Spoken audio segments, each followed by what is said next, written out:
Hello बच्चों, कैसे हैं आप। इससे पहले हमने आपको लिंग समझाया था, तो आशा करती हूँ आपने समझा होगा, पढ़ा होगा। और यदि आपको मेरा वीडियो पसंद आता है तो आप उसको लाइक करिए, शेयर करिए और सब्सक्राइब करना नहीं भूला करिए। तो आगे आज मैं आपको वचन समझाती हूँ। वचन किसे कहते हैं।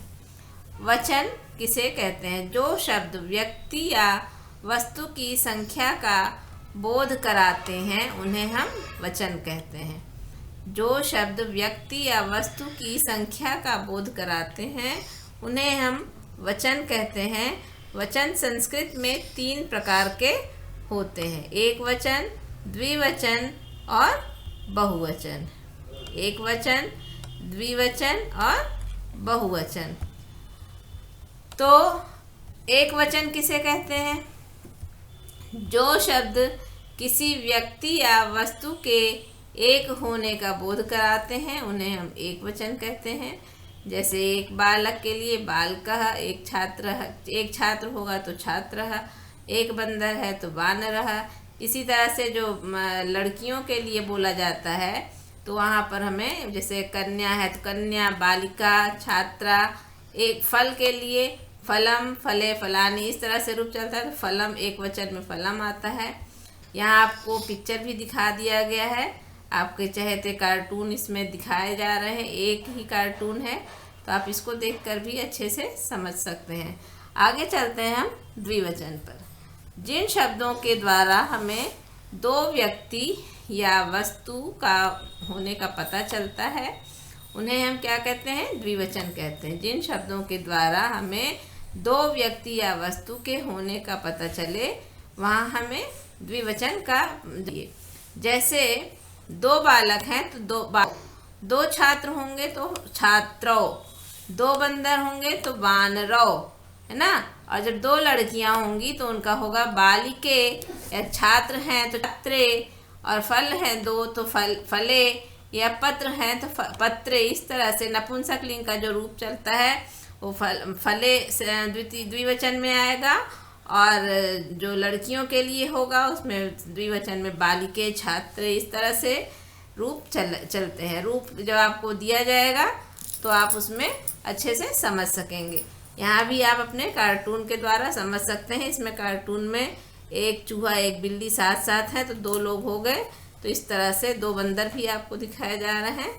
आगे बहुवचन।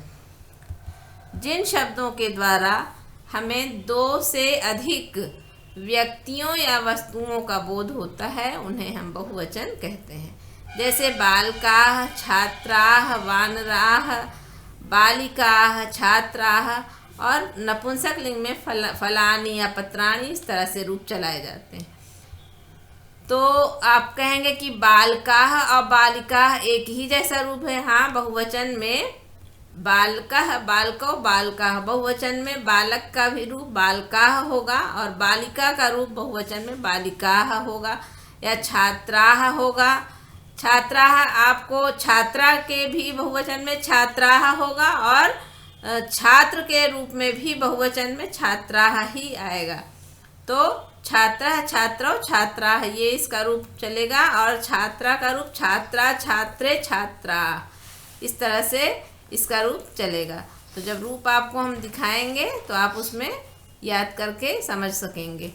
फलम, फले, फलानी, तो इसका जो नपुंसकलिंग में जो रूप चलता है फलम, फले, फलानी, पत्रे, पत्रम, पत्रे, पत्राणी। इस तरह से नपुंसकलिंग का रूप चलता है।